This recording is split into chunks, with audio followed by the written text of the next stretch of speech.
Welcome to Spirit of Views. I'm Randy. I'm Justin. Hey, I'm Norm. And I'm Zach. Our goal here is to give you honest reviews, bold takes, and hopefully questionable wisdom will be limited. Justin, what are we doing? We got a bottle review, baby. Today is a bottle review I've been looking forward to for a little bit. We finally got a hold of a certain bottle that Norm and Zach are going to talk about. But first, if you look down in the description below, there's going to be a really cool rating sheet that's on a new app that's been made by one of our members. And it's really cool. You can go in there and you can select some things and figure out who is closest to your palate, who you align with the most by looking at our past bottle reviews. It has links to our old videos on those reviews. It's really cool. You should check it out. Yeah, I'm really excited about this one tonight. So excited, I wrote a poem. Here we go. Okay. I call it ECPBLH. All right, figure out if you can figure out what the LH is. All right, here we go. Upon the shelf, a bottle stands so proud. Elijah Craig barrel proof for the fevered crowd. A love, a hate, a battle in each sip, a fiery dance upon the knowing lip. Age stated 12 years, no more. Dumped when ready for you to ignore. Or should you anymore? Zach, what are we drinking? All right, guys. We're drinking Elijah Craig Barrel Proof Batch B525, which supposedly debuted in May, but it took us until like the end of July to ever get one in our hands. But if you don't know, B signifies the second batch of the year. The 5 represents May, and the 25 represents the year.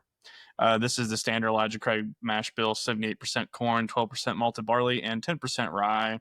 And MSRP on these is $75, and we're dealing with 126.2 proof and an age statement of 11 years, 6 months. So yeah, 12 no more. Quote the Raven. So it's ECPB, LH is love hate, right? So Very good. Well done. Thank you. Hey, so a couple things.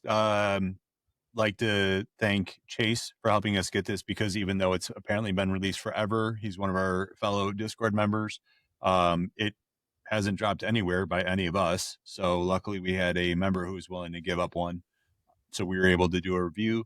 And if you could just favor, like, comment, subscribe, it helps us out. Share the channel. We're trying to grow this and get into bigger and better things. Speaking of our community where we were helped to get this bottle, we have a Discord. It's free for everybody to join. We welcome all. Just be a good person and share knowledge. That's what we ask. So come on in and see what we're all about, and share the wealth. So, all right. Ready to get this on the nose, boys? Yeah. I say that like they haven't been speaking like crazy. Oh, man. Hey, I would also like to say that the age statement on this is the youngest that's in this. I think people forget this, and they just assume it's like, oh, the 12-year age statement. It's like, but that's the youngest that's in it is what's age stated, and it's a blend. Sometimes it's better to have younger stuff in the blend. Yeah, I mean, you literally could have 100 gallons, and if you put in like 0.5 ounces, it's that. If you put in an 8-year in a 20-year crap, so everybody gets on their high horse, but sometimes you need young stuff to add flavors, add a different profile. It's not always about the age statement, it's about the total balance. They should really troll people and do this amazing blend and then drop like a 2-day-old drop. 99%. And just have a 2-day age stated or whatever. Well, I guess you got to have. Here's the thing is people think blending is easy. Like you don't just like take some, here's 3 good barrels and throw it together and it's just amazing. It's an art. You have to like keep working until you have the front, the mid, the back palate, the finish. It's not just, especially with the quantity of barrels they're working with here. This is insane. I mean, Rare Character dropped their LR batch 1 2024. And the guy literally said, he's like, we had the front and the back, we didn't have a finish, but we knew we didn't want to keep playing with it and ruin the front and the mid. It's hard. they just said, screw it, and dropped a bottle. I mean, it's not easy, but this is easy to smell. This is definitely so easy to smell. No inch farms. So when I split this bad boy, I smelt the beaker because I pour it in a beaker so I get exact measurements, and I am not joking. I sat there smelling that for like an hour and a half, just that empty beaker. It's so good. I'm just sitting there like this. I'm like, we are all drinking from the same bottle. yes, yeah. We So haven't said that in a long time. laser codes do not Yeah. matter, especially with this situation, Yeah. because I know it's a thing for I'm drinking out of a ECVP. salad dressing bottle. I don't Yeah, know. I'd say I love Randy's malt vinegar. Randy does great. I love it. Listen, those bottles stack beautifully. Yes, they do. I love them. Okay, we got French fries. Oh yeah, we got to get into the Bring notes. it in. Okay, I'll start here. All right. This is probably the most bourbon smelling thing I've ever bourboned. That's some technical shit. And then you add dark fruit to it. That's what I got. Sweet, caramel, toffee, barrel. I don't know what else to say. You just intense, but not too intense. It doesn't go crazy on the nose, but I mean, it is every normal quintessential bourbon flavor you can think of, and then add a little bit of dark fruit is what I've got. So, Justin, I'm going to second that. Typically, I get like, I don't know, some kind of fruit being caught on fire by gasoline. And this doesn't have that. Like, it actually smells. I mean, you get the burnt caramel, the toffee, the most bourbon you've ever smelled, right? Kind of smell. And I'm trying to pick out some other things, but it's just sweet, dense goodness. Yeah. I'll let Zach bring it home with the. First thing I thought when I smelled this was like, oh, it's kind of like Rick House Light, LIT. Oh, It's not rich and deep and dark and intimidating, but it is have all the Rick House elements, the wood, the angel share, the oak, everything. But for my baker's notes, I'm thinking there's definitely some raisinettes and some sort of like vanilla custard type thing going on. But the raisinette note is what I was like, ooh, because I just ate some literally yesterday, and I was like, ooh, this is good. That's a future barrel pick name, Rick House Light. Yeah, I like it. I love that you said Rick House Light, because actually what I was going to say is if you ever smelt a barrel after it's been poured, like actually smell inside the barrel. yes. You get the wood, you get the charcoal, like you're getting it, but it's not as deep and dark. It's just a faint wood. It's a faint like charcoal, but you're also getting all the aromas of the barrel char, the caramel. I was gonna say, you said raisins. I was actually along the lines of like a date. But I mean, similar smell. I mean, it smells great. It smells like it has some proof, but not, or it doesn't blow your nose away, which is pleasant. I was just getting like that chocolate covered raisin that like. Yeah, no, it's. I mean, I literally I can smell the chocolate. I'm picking up more as a charcoal, but I could totally smell that once you said it. But before you said it, I had dates and charcoal in my head. I'll go with yours because it tastes way better. I don't want a charcoal covered date. The way the nose is to me smells like nothing is super predominant is coming out, so it smells like a really good blend to me. Hey, Justin, like it just. Does it smell like you're walking through Home Depot eating a box of Raisinets? It does not. It does not smell like that at all. I'll take the freshly dumped barrel, and then you smell that. That's it right there. Yeah. Well, okay, let's drink this thing. All right. Cheers, boys. Yeah, cheers, boys. Cheers.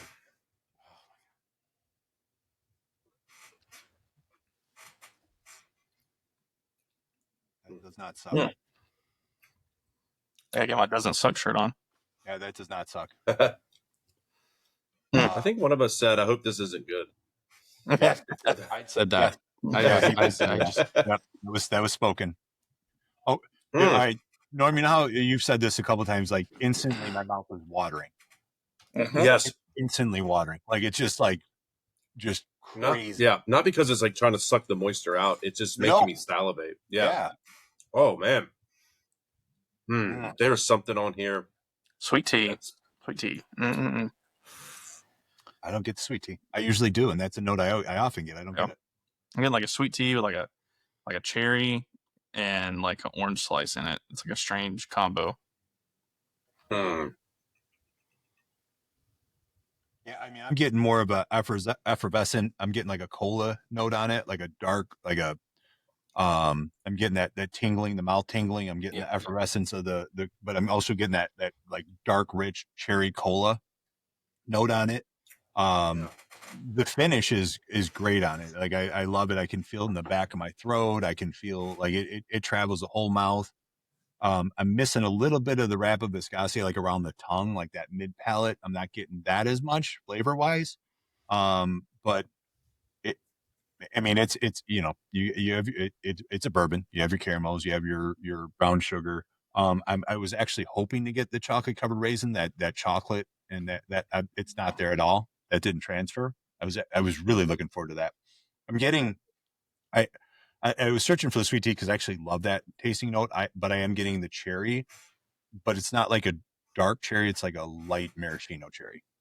This is over steep sweet tea for me. Like it's not like bright sweet. It's like it's really dark black tea that has a little bit of fruit sweetness in it. I could see that more. Yeah. Yeah. This is interesting. I don't know where we're at in the order, so It's fine. Justin, You can you can go ahead and Oh, go. okay. I'll go Sorry. after. I'll pick up. The black tea, oversteeped, orange, cherry, this reminds me of a higher proof single barrel Russell's Reserve, like a really good Russell's Reserve barrel, just higher proof.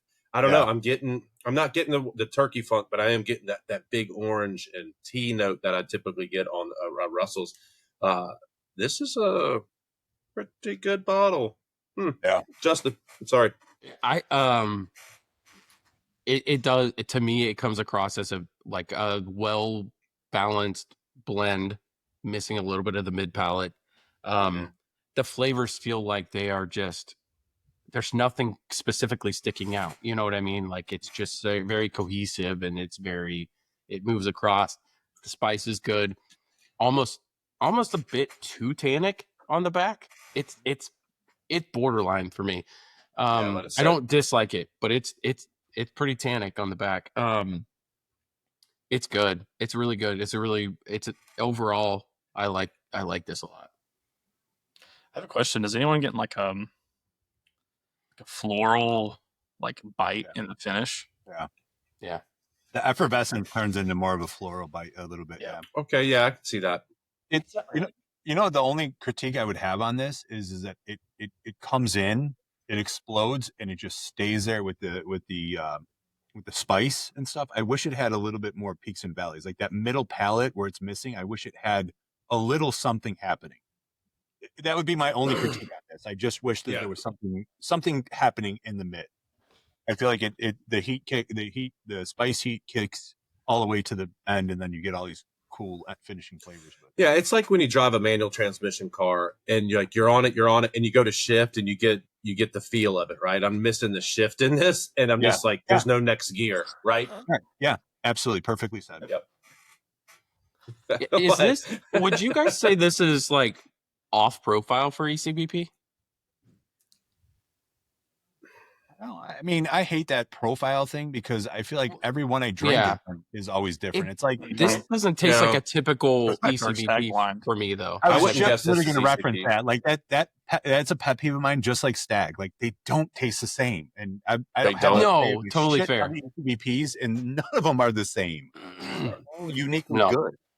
There's a long finish on this, though. It's very good. You're picking up malt on the finish? No, long finish. Oh, long.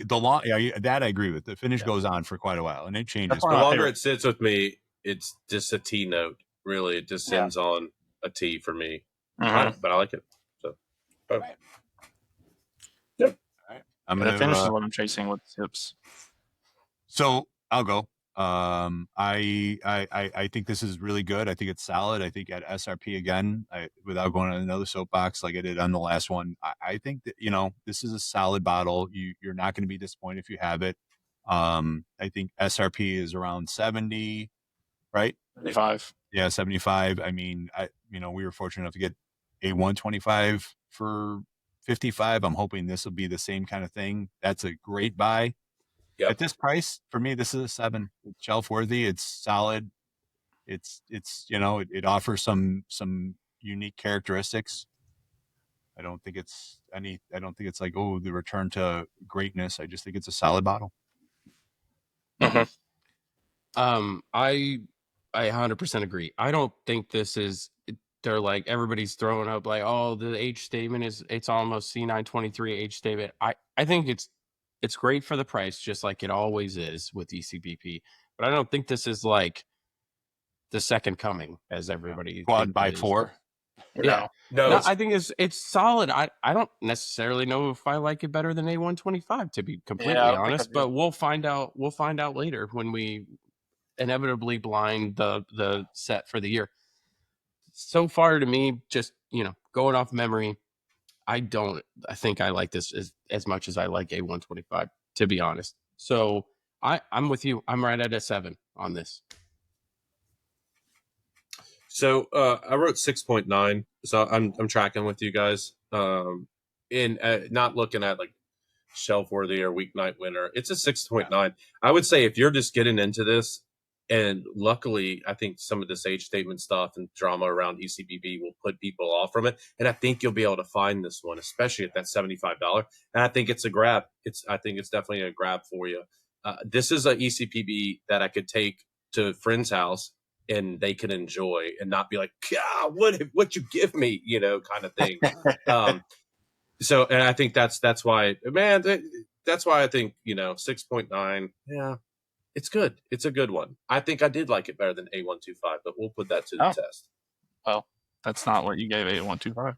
Yeah. I know. I went back and looked and I was like, I don't know, but maybe I did like it because I can share I this think you one. love the sweetness A125 a whole lot. You're right. You're right. Yeah. I actually looked at our awesome website that Tim made for us just to reference. So check that thank out. you. It'll be linked in our description. We already mentioned that, but mention it again. I'm going to give this, I think, a 7.2. I'm just going to give it a little bit of a bump over 7, but I'm kind of in that low 7s range. Is kind of where I was thinking. I think I'm the highest out of the 4 of us, but don't take that as I agree with what everyone said. This isn't like, oh my God, the return of ECBP C923. Blah blah. I think I like C924 and A125 more personally. Maybe it's just the expectation difference. I don't know, but it's still very good and it's still worth picking up for the MSRP. But don't trip over your feet trying to get a case.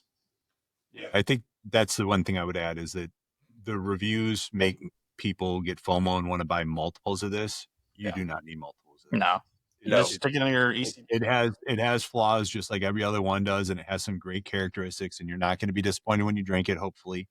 But yeah, I mean, I track with what they were saying. I mean, I think A125, I enjoyed it better. It reflects in my score. And there's a few people who doubted us and have since blinded and said it was good. So All right. give it a shot. Give them all a shot. Have fun. Yeah. I think A124. I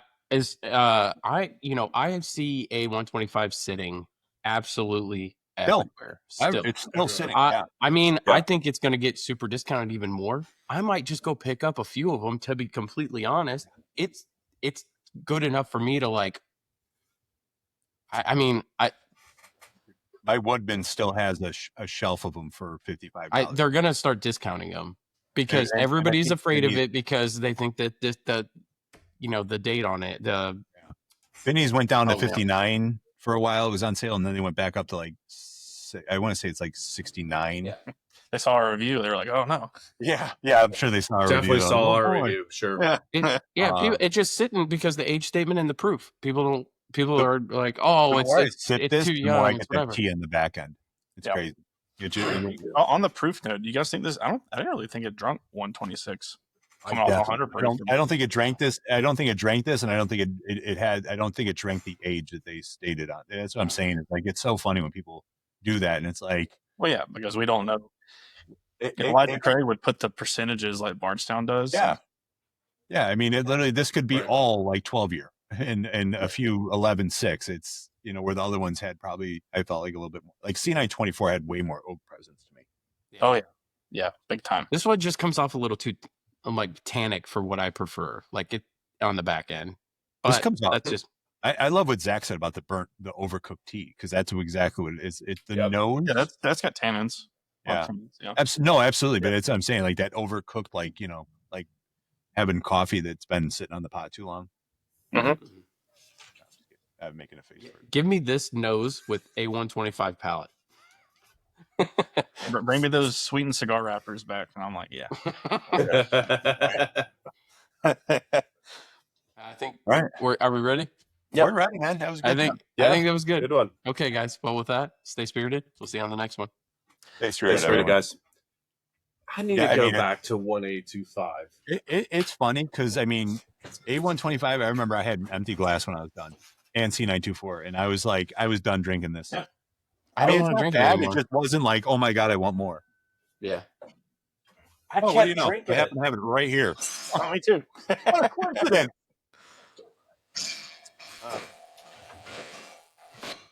Which one is it there? I'm just gonna put in the thing. It's not a proper comparison, but we're Guys, B525 is good, but when I compare it to my pirate bottle, dude. No, A125 beats it. A125 beats it. A125 has that sweetness. Who needs a glass? Just drink it. Norm, when you were saying that, I was like, you were the highest of all of us on that one. That sweetness you were saying about. A125. I got a short memory. You got 8.1 on that A125. Yeah. That A125 is slamming, bro. I know. People just dude, it's not even close. No. As soon as I tasted it, I'm like, yep, that's better. Scrap the video, run it back. I made a mistake. I thought A125 but drinking it after B525, it brings out how dark A125 is in comparison. Yeah. I'm like, this is the bourbon profile I want right here. Yep. Sweet and dark.